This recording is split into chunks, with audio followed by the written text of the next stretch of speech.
Hi everyone, my name is Thomas. I'm from the Brentford Community Sports Trust, and my colleague Adam is joining me today. Hey everyone. We're here really to speak about how the trust and the club work together, mainly from partnerships and commercial point of view. So just a quick introduction again. I'm Thomas. I'm the marketing and partnerships manager of the trust. I've been involved with the trust for 6 years now, whilst finishing a master's in sports management.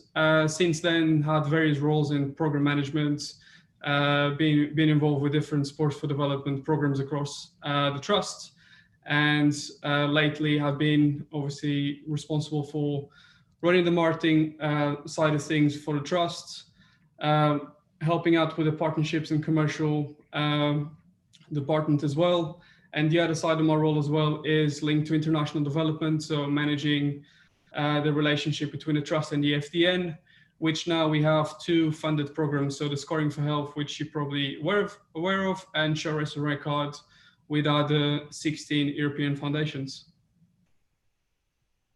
Adam? Hey everyone, I'm the Head of Partnership Services at Brentford Football Club.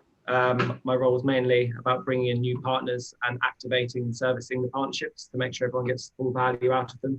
And obviously in the last couple of years, been working a lot closer with Thomas and the Trust, just to make sure there's full integration between the football club and the Trust. Great. So as I mentioned, today is all about covering and explaining how the trust and the club work together, mainly from a commercial point of view, mainly to do with how we approach partners and potential sponsors, and how we build a new strategy around CSR and using the trust main departments and activities to increase the value on the club's partnerships model and strategy. So this is just a breakdown of today. So I'll take this chance as well to provide you a brief overview of the trust. Then we'll explain you very briefly what happened in the past, so previous strategies and how we approached partnerships and commercial and fundraising initiatives, the current strategy in place, and also very briefly, without getting into much detail, what we aim to see in the future. And then in the end, if you have any questions, feel free to drop it and we'll do our best to answer. So without losing any more time, so the trust, Brentford Football Club and Community Sports Trust, we're located in West London. So as you can see there on the map, the red kind of area in the middle is the City of London, so Central London. So we work across 5 main boroughs or districts in West London. So the ones on the left, so Hounslow, Ealing, Richmond, Hillingdon and Spelthorne. However, I would like to say as well that throughout lockdown, and this presentation actually was supposed to be delivered in April. Since then, a lot of things changed, and some of our awareness initiatives as well reached further even west besides these boroughs. To put in perspective as well, if you're not aware of Brentford, we just around the corner from Queen's Park Rangers, Chelsea and Fulham. So hopefully that puts things in perspective as well. And as a club, we currently play on the Championship, so the second tier of English football. And last year, unfortunately, we lost the playoff final against Fulham without being able to be promoted to the Premier League. Okay. So in terms of our departments of the trust currently has 5 main departments. So football, youth projects, children and schools, education, employability, and health and specialist support. And obviously, as you can see on the left, there is something around events / corporate partnerships and fundraising, which is not one of our key departments, but has started to develop into a wider and stronger department. To put in perspective, we deliver 29,000 community sessions since 2014, At the moment, we are average between 10 to 12,000 sessions per year. We work across 100 schools, and we engage with children from a very young age all the way to adult and elderly age, from all abilities, backgrounds, and genders. One thing that I'll explain in a minute as well, that as a trust now, we are able to actually engage from 18 months all the way to 65 plus, due to a new facility that we have in place now, which allows us now to have not only football, but other sports like gymnastics sessions for young people.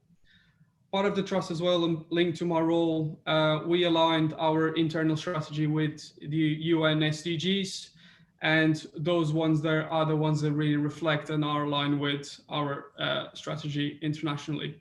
And finally, as I mentioned, we are a proud member of the FDN and currently work with other members across 2 other programs, scoring for health insurance and red cards. So over the years, we're constantly reviewing the strategy, and as an organization, we do our best to keep things in line with the progress and developments.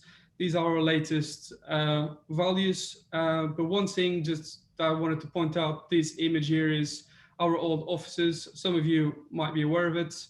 The reason for that is we're undergoing through extremely exciting times where we have new facilities, a brand new stadium as well for the club, where we actually will allow us to expand our work and in general programs as well. So linked to the new facilities, the club and the trust are a strategic partner of a specific local park called Gansby Park. And in this park, there is a brand new sports facilities, which is basically a blank canvas for any sports and community-focused initiatives, which allowed us to significantly expand our areas of work, whether from football development, but also disabilities and all other programs from our 5 main departments. This is just a summary of the launch as well. It took place last summer. However, we're living through challenging times, and it has been sort of a start and stop, where some of our sessions and programs have started and we're able to deliver some events and initiatives. But again, as of last week, we had to pretty much put everything in standby once again due to the lockdown 2.0. So we'll continue to look forward, we'll continue to develop our planning, but this facility here, it's extremely important for us, not just from a delivery point of view in terms of our programs, but also it's definitely an asset to engage with different corporate partners, not only from events, but also from an activation point of view. And some of the plan that we'll explain later on in the presentation will demonstrate how we are linking not only the programs and the areas of the trust, but also sites and other key assets for us. As I mentioned before, Brentford has built a new stadium, which is now fully operational from the point of view of the playing side. So the first team has been playing there, but at the same time, we will have brand new offices as well, with modern spaces, wider spaces, which will allow a wide range of diverse community programs to take place there, as well as a new educational hub that will engage the current programs that we are running, but also allow the opportunity to develop new and creative initiatives and programs linked to the stuff that we already do. So I'll let Adam explain the new stadium and new opportunities. Yeah, well, one of the main reasons I joined Brentford was for the new stadium and the new opportunities. to emphasise sort of how big this move is for the club. I mean, you know, Griffin Park, thought it was a fabulous place, old school to watch football. But in terms of actually hosting partners or doing any actual match day activations, it was nigh on impossible. I mean, you know, there was times we couldn't even offer our partners a cup of tea at half time. It would just be sort of me climbing over chairs to go and talk to them. So we're going from a sort of a room of about 50 people to around 2,900 premium seats, which for a club of our size is massive and is going to unlock a lot of funds in the area of these large companies who have always wanted to do something and entertain clients with us, but have never had that chance as we've never had facilities. But moving to a ground which is literally just a mile up the road, right in the heart of the community, it's going to be fantastic for us. We're going to have a capacity of 17,500. And we'll obviously be hosts to 3 organisations, being Brentford and the Community Sports Trust, but we'll also welcome back London Irish to the capital after 20 years, which is going to be very exciting, not only for them, but also for the club and also the stadium and also the community, you know, which is going to bring over 40 match days per year, an annual projected attendance of over 700,000. Also, we're going to play host to 4 Women's Euros games in 2022 now, which is very exciting for the club. But it's also what this is actually going to bring to the club on a non-match day. I mean, we're in such an ideal location. I mean, one of the great things, although some people may have said, you know, the club wasn't overly ambitious with the capacity, having a club bang in the middle of the community, 17,500 compared to having a 35,000 seater stadium 15 miles away in the middle of an industrial estate.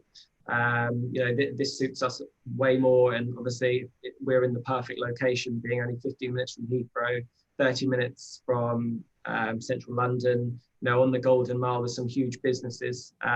So yeah, bang in the heart of the community. So for us as a football club, you know, although we haven't had the Disney start, as you like, to opening a brand new stadium and welcoming fans and crowds, this is just going to be huge, not just for us and the football club, but also what we can achieve with the Community Sports Trust. Yeah. So very briefly, just explaining what sort of initiatives we used to do in the past and how, from a partnerships point of view, the trust department was organized previously.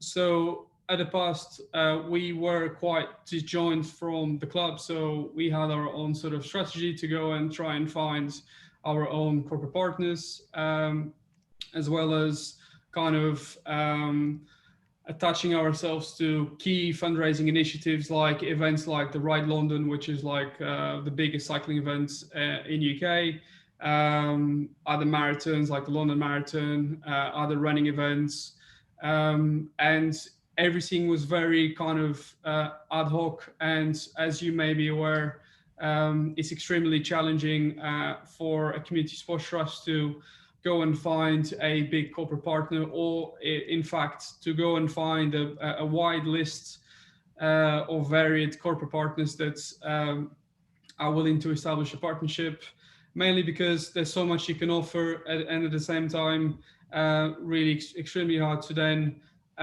translate that partnership into the real value that those companies would look like. So in the past, we still had corporate partnerships, and one of our main partners actually is still one of our partners, but everything was sort of developed and constructed around a specific program or specific event. So the image above, so the first image is one of our biggest events of the year called the Brentford Sports Fest, previously named the Brentford Challenge. So we used to run every year, and we still do, a 10K run for adults, a 5K run for adults, a 5K walk and talk to raise awareness about mental health. And that is in partnership as well with the NHS Mental Health Trust. And also a 1K run for children, where we used to invite all the grassroots clubs and actually host a tournament as well on the day to allow that mass participation event to take place. but also we also run water sports on the same day. So we operate with three water-based sports clubs: kayaking, paddleboarding, and rowing. And these clubs were responsible to deliver intro kind of sessions on the event. The main reason why we run this event is the partner is a development company in a local area, and one of the biggest things as part of the planning agreement was to engage with the community, and also all objectives linked to regeneration and engaging with the local residents, and working with us allow them to achieve those objectives. So I'm explaining this due to the fact that linked to the point of being, in the past we had a more sort of ad hoc strategy, which we would pick up and connect with partners in a more sort of specific way, rather than have our own in-house strategy and try and maximize what we can offer as an organization, and also how we could also attract more corporate partners, not just one or two, but a wider list as well. And then again, the picture on the bottom is just an example of one of our cycling fundraisers events that we've joined. So the Ride London event, in that case, in 2018, I believe 2017. And the majority of the people that we had were staff members. Every year we were able to get staff together and do the 100-mile or even the 46-mile event, which would raise awareness, but in a long-term basis, obviously that, you know, some other clubs, you might be aware of it, it's extremely hard to continue to recruit new people to join the same events. And we felt the need to also kind of revamp our approach to fundraising events, rather than choosing one event and go the recruitment way and following the same process year on year. We decided to change slightly that, and I'll explain that in a minute. Sorry, Adam, do you want to explain as well in the past before? Yeah, I just sort of go back to sort of in the past. I mean, you know, a few years ago when I joined, there were many occasions when, you know, you'd go and meet with a company or a business in the local area, and they'd say, oh, actually, you know, we met with your sports trust a couple of weeks ago, or oh, actually, we're going to meet with your sports trust actually in a couple of weeks, which was probably a little bit embarrassing on our part, because it just felt like things were a little bit disjointed of obviously the trust approaching brands separately and the club approaching them separately. So, you know, one of the key things my commercial director, James Parkinson, was very keen on was making sure that the football club and the trust were obviously, in terms of partnership, going to work a lot more closer together. And that's only been emphasised by our chief exec, John Barney, coming in and working a lot more closely with Lee Doyle, just to make sure our strategy was more in unison with each other. So, you know, what we do now really is, you know, we include Thomas and the trust guys way more into our conversations with who we're speaking to, just so basically we're singing off the same hymn sheet. But one of the things we've looked to have done more recently with our sort of new partnerships and signing up the new stadium long term is to get our partners more involved with the trusts. And obviously, there's a lot of businesses now who already have their CSR strategies in place, but then again, there's some that don't at all. So what we try to do is, instead of, you know, the slow burner of you know, trying to tailor a perfect CSR strategy to them, which may take a long time, you know, it may take a year, the 3-year relationship. What we've tried to do is just allocate a part of the sponsorship fee straight directly to the community sports trust, sort of no strings attached. So the partner is supporting the sports trust and then bringing them in to have a direct conversation with them about what other initiatives they can get involved in, whether, you know, that is enhancing what they currently do as a business, or whether it's completely new to them. I think in some cases where it is completely new to them, they're very worried about how do we get started, you know, how do we get into the community, the schools and things like that, where, you know, luckily for us, you know, the Community Sports Trust is already out there doing that very well. So we can try and link initiatives to where they can work even further and deeper within the community. But just by getting them started, I think, you know, by giving that part of the sponsorship fee to the Community Sports Trust, it just gets them going. And then what they do is they can start fundraising, whether that is doing a Ride London event, whether it's a half marathon. It just sort of starts getting them involved and sort of seeing firsthand what the trust do. And then that's when we can work further and develop and nurture those relationships to make them do bigger things and hopefully put in more investment with the trust into individual strands of projects that they're trying to do. I mean, you know, we've been slowed down a lot this year, obviously with the situation as does everybody, but things like, you know, litter cleanups along the river with the Fuller's Brewery or Porsche Centre West London were very keen on mirroring what they do is to get more girls into, you know, engineering. So going down supporting the women's football in the community route. And also sometimes there's sort of quick wins which you don't expect. For example, our travel partner Simplexity had some places last year to play at Wembley that were going to go to waste. So instead we decided to donate them to the development team for the Sports Trust to reward a couple of their members and then sort of do a little content piece around it. So I think the key thing is obviously just to start doing some work first and just getting them involved at a lower level and then hopefully just building them up gradually instead of, you know, trying to go for the massive wins to start with straight away. Yeah. So just leading into the final section of the presentation, what do we currently do now? So in terms of, we sort of touch in some of these points already. So in terms of structure from a high level, we have corporate partnerships, trust-led, corporate partnerships, club-led, and fundraising initiatives, trust-led. It isn't, and then how we had this previously as well, but what we did this time around was to link these three and make sure that there was a joint approach across the board. So even when the trust is speaking to a corporate partner, can we get the club involved and see how we can collaborate at that level as well, and even for fundraising initiatives, which one of the examples that we've done recently is the Ride London event. So the Ride London event this year was postponed.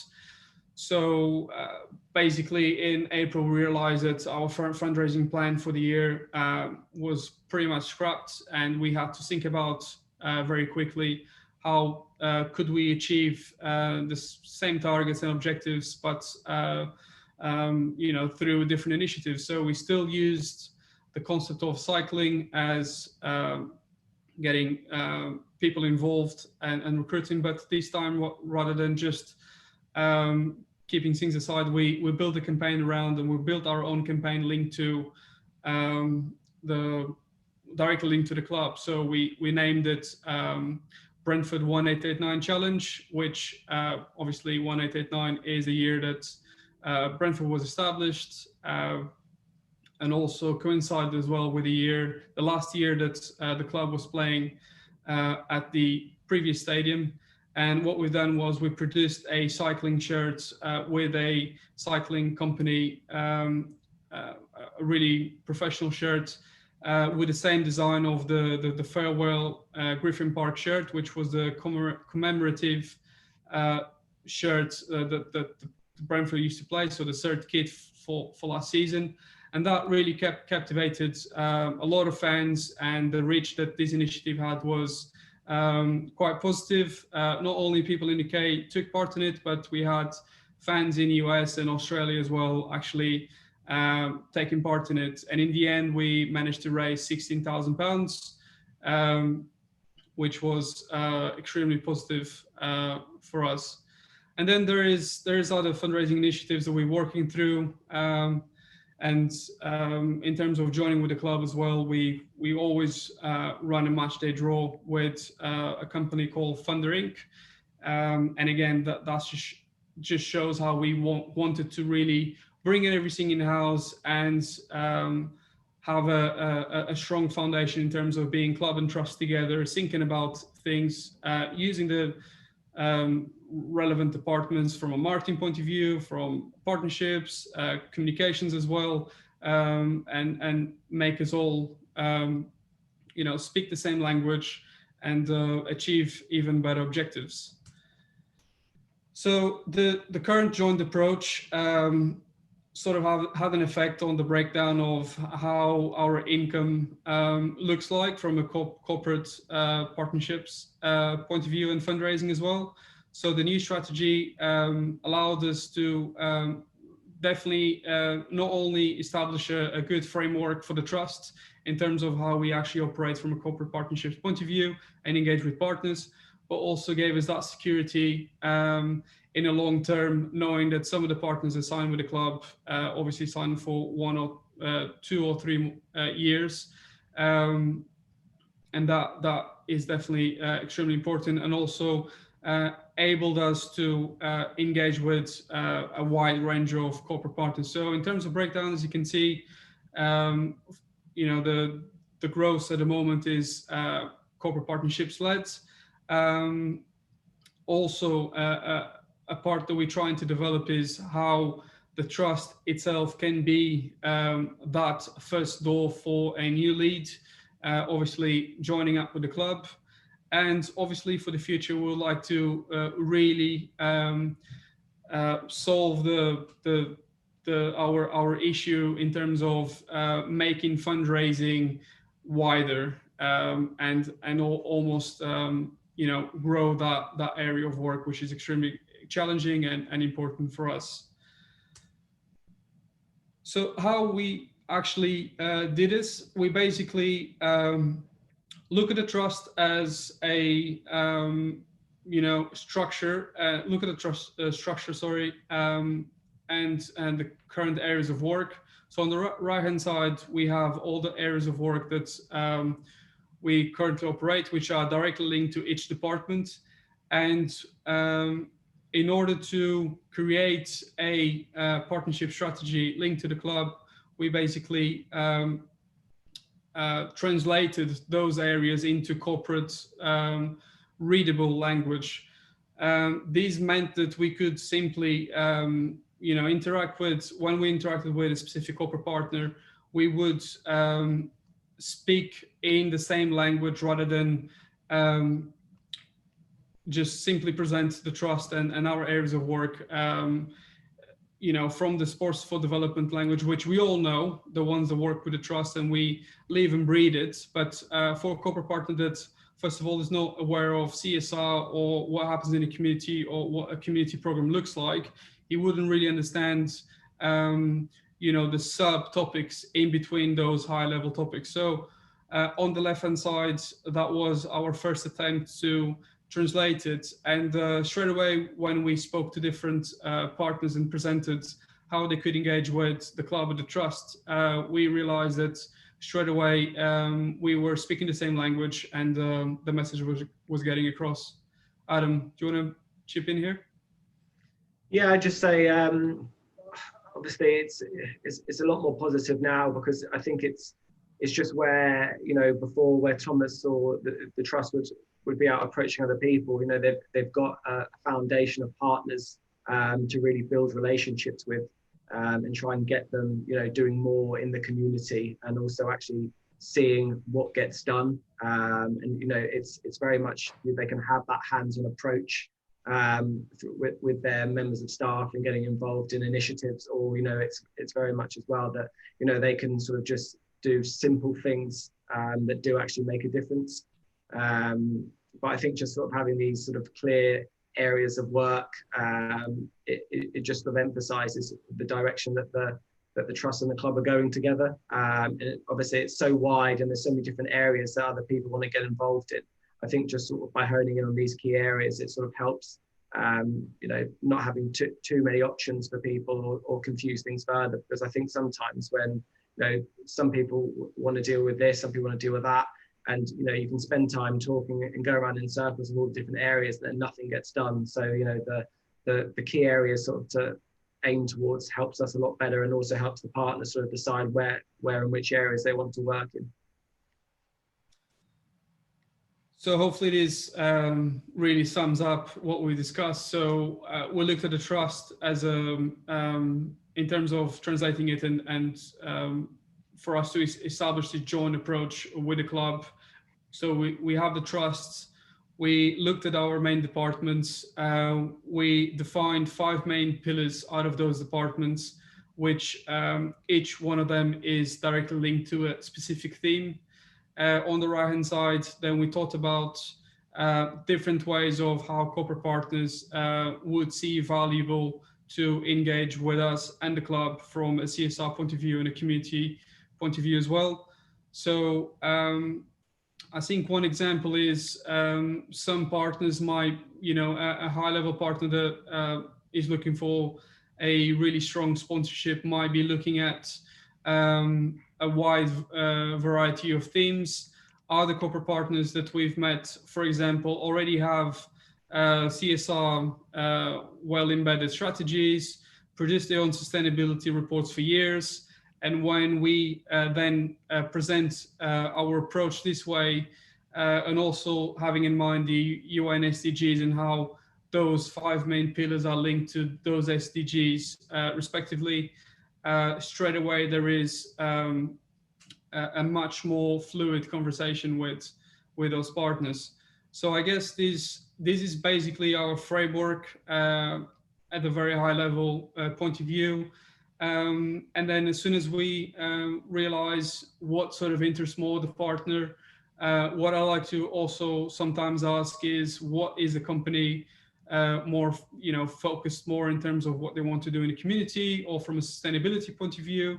And also in case the company has no idea, no clue, something that normally works well always is what the director or the staff are interested to do. And straight away there is infinite ways that we can engage with the corporate partners. But the reason why we are able to now have these conversations and pretty much achieve more than 2 partnerships per year, looking now nearly to 30, it's because of the framework that we have in the background. And as soon as we speak to different partners and identify their areas of need, we can simply direct and steer the conversation that way and make it as valuable as possible for the partner. And also for us, it's extremely important because each of the 5 main pillars, or all of them, depending on the agreement, will also benefit from the engagement of that partner. There's other things that we provide, and we did in the past, but now we like to that to be the core of our delivery when establishing partnerships, which is team building and CSR reports. So this is extremely important for companies that not necessarily are too comfortable in community development, and we then bring that expertise. And in the end of the year, or when the activation took place, then we would put a report together and demonstrate to that company how they are actually achieving the objectives. And from a wider point of view for the company, I think that's extremely important. And from a community sports trust, I think that's quite innovative as well, because we are bringing that expertise to the engagement and not just simply saying to the partner, come to one of our programs and we'll put an event together, and you'll definitely be associated with that area of work. We want to make it as tangible as possible and relevant for both parties. So not only from what we benefit from having a wide range of different partners, but we also want each partner to know that by engaging with us, the trust and the club, their CSR objectives are met. And if it's more specific than that, then we'll do our best to satisfy it. Adam, don't know if you have any final thoughts on this? Yeah, I just say that, I think this is obviously something very new we've done sort of within the last year, and it's sort of started to work very well. I think we're only really scratching the surface of where we've started here. I'm quite excited of where it leads to in the future, but obviously early signs are positive. And obviously having more partners and basically more people getting engaged is really positive. But I think at the end of the day, it is the people and the culture which will make this work and be successful. And also the relationships we have with the partners of making sure they actually get more involved. And this is not a box ticking exercise. I think with the caliber of partners we have and, the long-term goals of themselves and also the club, I'm really quite excited of this area, but, we are only scratching the surface to start with, but it's good signs to start with. And yeah, very positive for the future of what we can achieve with the club and the trust together. I've covered this briefly before, but that was also another way that not only from the partnership fundraising, we are trying our best to just be completely joined up with the club, not only from the awareness point of view, but just maximizing really resources, not only just using community sports trusts, the partners, but we get the whole Brentford family in one room, brainstorm and really run those campaigns in line with what's relevant in that month or that year, and make sure that we are completely joined up. So that was the example of the cycling initiative that we've done this year with the club, our own. And at the moment, we still have the sales of the shirts only for people that simply wanted to purchase the shirts live, potentially until the end of the season, which is available to anyone from anywhere in the world.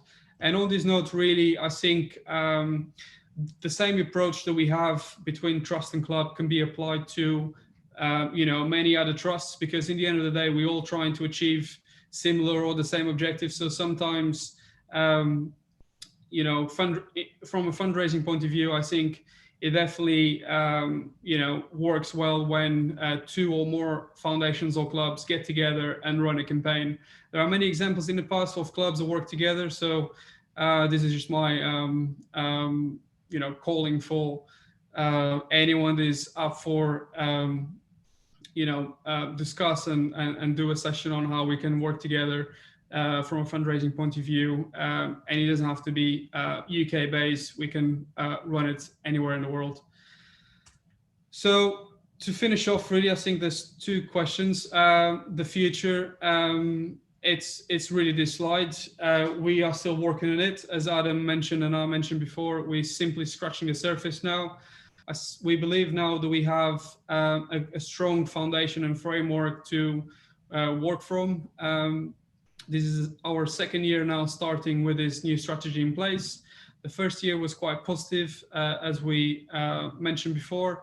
Going into the second year, we're starting to see some good progress already. And we believe that, looking ahead for the next year or so, we would like to obviously see the same objectives being achieved, but at a high level as possible. So wider fundraising campaigns, wider partnerships, stronger values, and hopefully still using the same tangible targets and objectives in place, so we can achieve both trust and club objectives, but also make sure that we satisfy what the partner is trying to achieve, but most importantly, to bring that added value of partnering with a community sports trust for the right reason, and demonstrating how overall we are achieving what we agreed.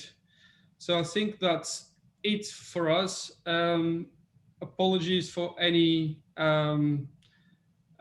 breaks in the line if that happened.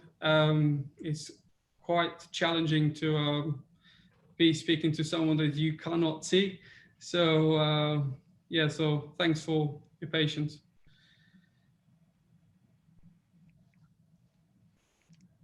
Any questions or? Maybe we have two questions. It's a question for Colin Jess. I put in the chat box. So how did you win over and build a relationship with the local community when you were in the development stage and building in their backward?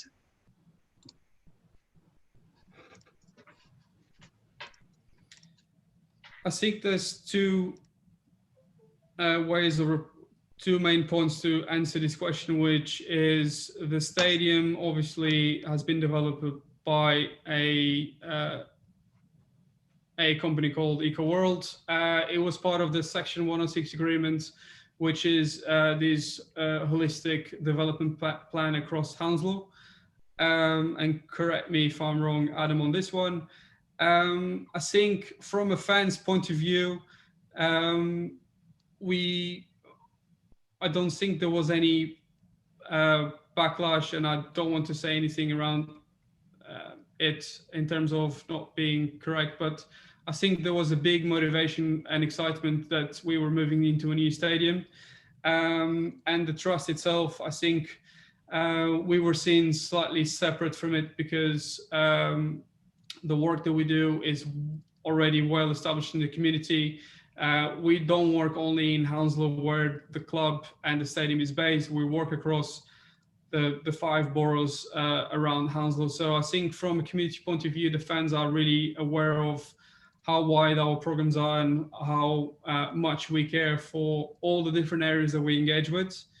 So I don't know if you want to chip in, Adam, on this from a development point of view.